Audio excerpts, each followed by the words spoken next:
Hi everybody, I'm Luke Hector from the Broken Meeple. If you like what you see, please remember you can thumb up the video, you can subscribe to the Patreon or the channel, but most of all, get your comments down below about this game or anything else I talk about in this video. We'll get on in just a second, but first I need to just say a quick word from the sponsor. As a fellow gamer, you'll understand this is unacceptable. The solution? Head down to my new sponsor, KIENDA.co.uk.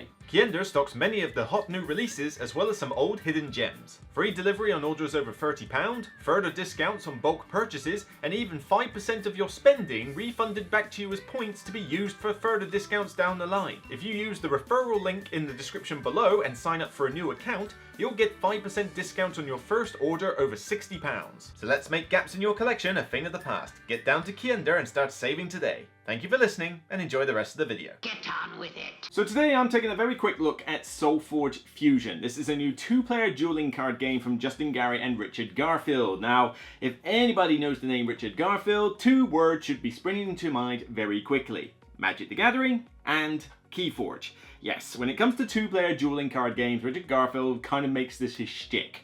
And yes, I've had plenty of experience playing Magic the Gathering through my university years. I tried Keyforge and I found it a bit lackluster.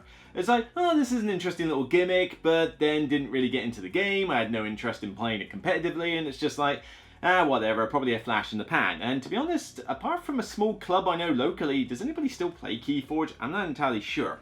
But this is another game. I think it's like a re-implementation of an older game, but like I say, I've never played the original SolForge or anything like that, so I'm going into this completely new, completely blind, as its own little game. So what do you effectively do? Well, you have a deck of cards, and then you have another deck of cards. The idea being that you basically take a deck of cards which has a Forge-born character on it, which is kind of like your avatar, shall we say, and a bunch of other cards, levels 1, 2, and 3.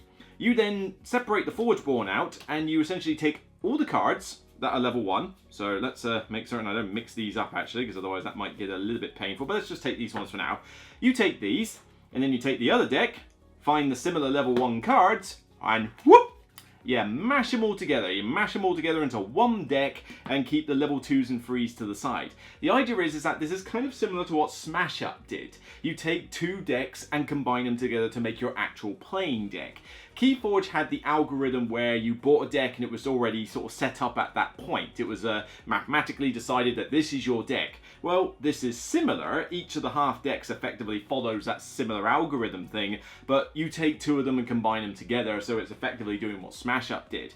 Once you've got this deck, you effectively play a column arena game versus your opponent, where each of you has 50 life, and the first person to take them down to 0 health wins. You know, pretty standard. We've seen that in Star Realms. This is not doing anything, shall we say, groundbreakingly new. In terms of all the cards, they're typical fantasy magic stuff. So you've got creatures, you've got spells, and you essentially fight each other with the creatures on these columns, of which you've got 5 of them in attack and defense. But then you've also got spells like Counterspell and Fireball and all that stuff that you would expect. And every time you play a card, after you've resolved your turn, you essentially have to go to your little pile of level 2 and 3 spells, find the equivalent leveled up one of the one you just played, and stick it in your discard pile. And the idea is that you start off with level 1 cards at the beginning of the game, but then your deck self-levels as time goes on with the level 2 and then eventually the level 3 cards, providing that you're also leveling up your Forge Ball while you're at it. Each deck has its own list on the back of what it is. They all have unique deck numbers, and they sort of have a little bit of a theme, but well, more on that in a second. But that's essentially the deal. Play your cards, fight with creatures, fight with magic, reduce the opponent to 0 life, and that's kind of it, really. I mean, you have seen this in every other two-player dueling card game that exists. Nothing particularly new on the like the sort of goal of the game front. Well, I like war, but I wouldn't say I love it. In terms of the theme, oh boy, yeah. Magic the Gathering has its own lore. It has its own background story, which is fine. I've never read any of it. So when I play Magic the Gathering, I pretty much just see generic fantasy. But at least I can sort of go, oh, there's the Gobos, there's the Elves, there's the Water Wizards, that kind of thing. In KeyForge, I barely even understood what the difference between the factions were. It's like, okay, this is generic sci-fi-ish faction, this is robot-y faction, this is troll faction, I don't know. But because you mashed everything together into one deck and there were 3 factions to sort of put together for no reason, you never really got into what exactly your deck was about. This one is just as bad, if not slightly worse on that front. I mean, I can take this deck here, and it has, I know, Nyx Neclia, or whatever. She looks a little demonic, a little witchy, or whatever. Soul Rip, Army of the Damned. Okay, so you see some necromancer thing, right? I then go through her deck, and I fire a bunch of spells, which are kind of zombie-related, and a few other sort of nightmarish things. But then there's also, like, robotic sentinels, and a spaceship, and a Yeti and stuff like that. And it's just, what's that got to do with the necromancy front? And then once you've shuffled them in with another deck, the themes in this just get so mixed up that, again, you just don't really feel any attachment to what's going on. I don't know if there's a big plot of lore in the background behind this game, but when you're playing it, when you've got the cards out in front of you, your deck is your deck, really. It's a very mechanical game. I don't feel like, oh, right, now I've got my Uber Fire deck and I'm going to use this to burn you alive or anything. No, it's just, I took this one and shuffled it with, you know, this one. I mean, you know, this one I think is a combination of another one here. And if I go through this, I've got Zombie Brute, but then I've also got Mega Gizmos, and then I've got Lightning Spell, but then I've got Pyromatic, you know, Golem, and then I've got a Dinosaur, and then I've got Grove Tree Druids, and it's like, okay, how do these things kind of go together? Well, they don't. I mean, you basically choose a Forge Ball and shuffle 2 together and see what happens. But this does at least make deck construction nice and easy, because you don't have to actually construct a deck. You don't change the composition of an individual pile, you just take 2 of them and shuffle them together, and then you separate them at the end. So there's no pre-planning. There's none of that kind of nonsense. It's just a case of get in, get stuck in, and all well's good. 40 seconds, but I want to know. Yeah. Rant incoming. I say get stuck in.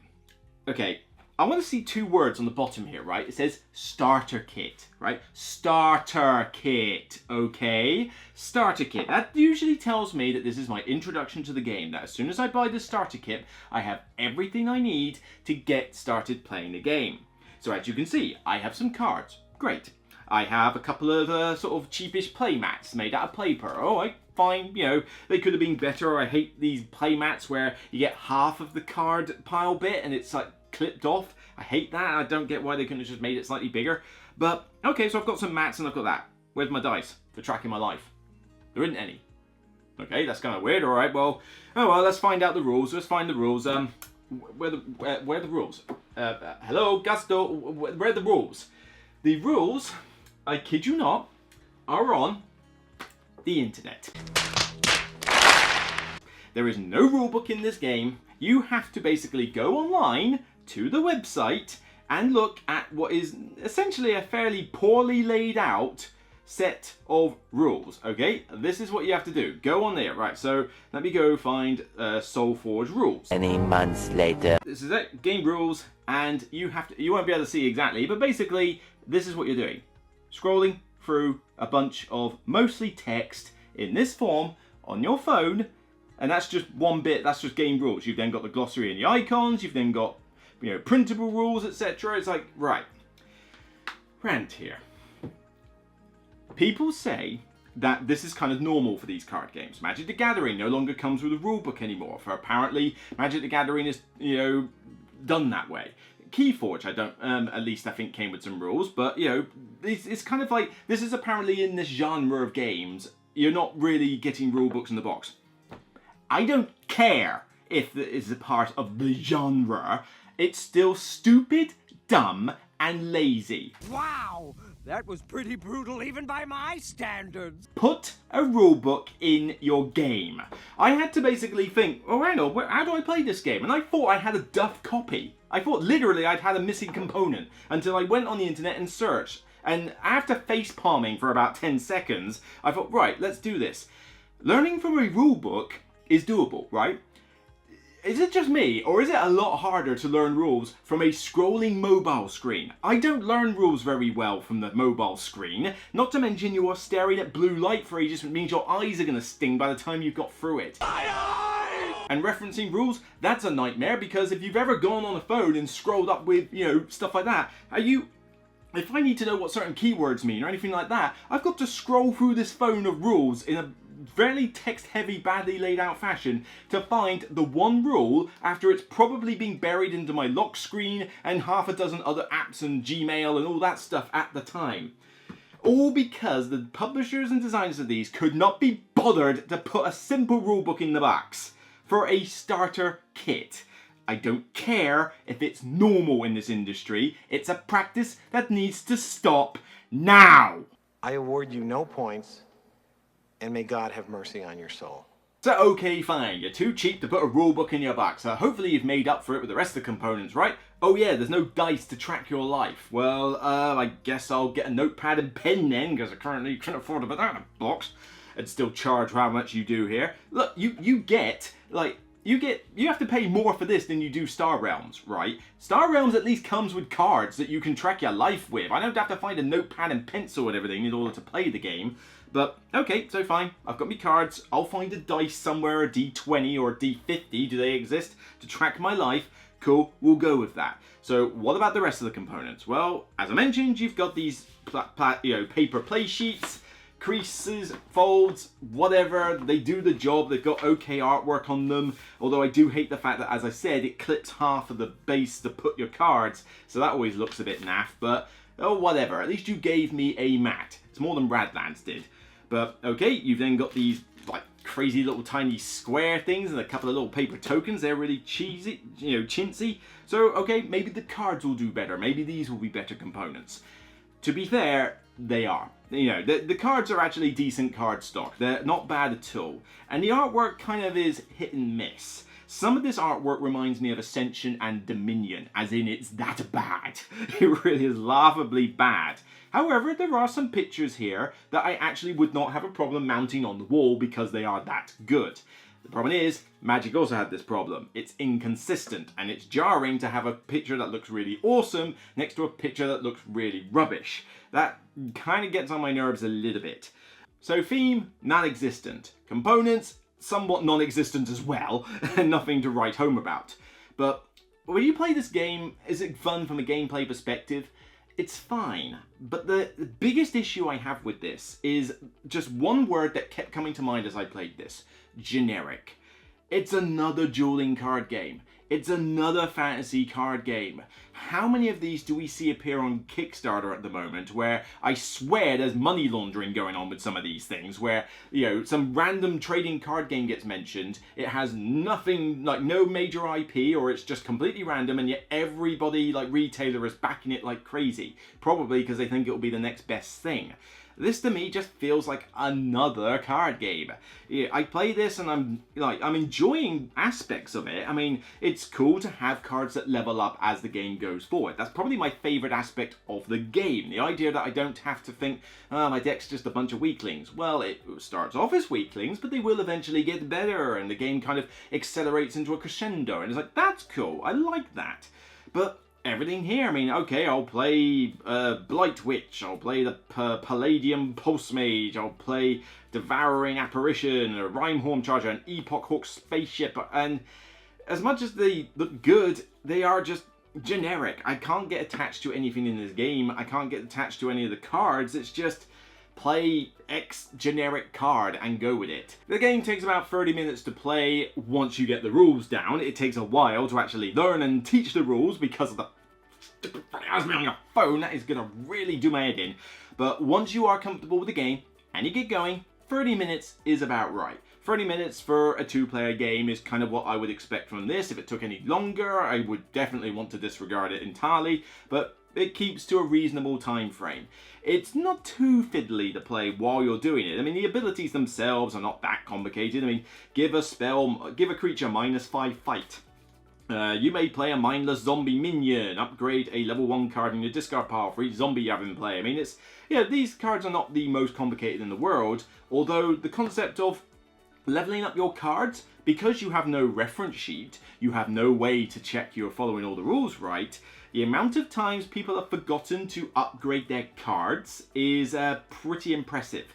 Even the Dice Tower said this on their video, it was quite fiddly. It is, because you'll play your card and you'll get engrossed, alright, I've done all this, And then you'll forget, oh yeah, I was meant to go into this deck and take the level 2 card and actually put it in here. And you've got to do it all the time. So every time you've done your turn, you've then got to go, there you go, while the other player's taking their turn. It's just, that gets a little bit irritating after a while. It's even more irritating if you forget to level it up and then you don't discover this fact several turns later, at which point you then need to kind of rewind and think, alright, which card was it again? Oh, it was that one. Alright, let's go find it and get the card. Again, this could be sorted if you just had a nice little reference card to actually remind you of some of these rules, like maybe print it on this plastic playmat or something. Yeah, little things like that just irk me. And as I say, the rulebook thing irks me a lot as well. You know, I mean, the fact that this could be such an easy intro game if they just put a couple of reference cards down, a couple of tokens for your health, and maybe a couple of dice, you know, whatever, do what you like, you know, do it as a dice thing like Magic the Gathering players do, and just a little rulebook. It could have been a simple little tiny rulebook about this big, flick the pages, and combine all that together. You would have a card game that's very easy to get into, and anybody could literally just pull off the shelf and play. So who's this game for then? I mean, I wouldn't recommend this to a game cafe. A game cafe would not be able to do this. You put this on the shelf, someone takes it off and goes, oh, this sounds like a cool game. And then as soon as they find out they have to learn the rules online, turn off. They'll walk away. Ain't nobody got time for that. So okay, let's consider the card game crowd, the ones who splash out money on collectible card games. Well, this is not a collectible card game. You can certainly buy a bunch of these decks, but you don't need to. You can happily just stick around with the 4 that are in the box, you know. Maybe grab yourself another 4, then you've got 8. The amount of combinations you would have just from 8 of these little decks is pretty impressive and would keep you going for a fair amount of time. Of course, people are going to combine too and find out different like combinations that are pretty powerful.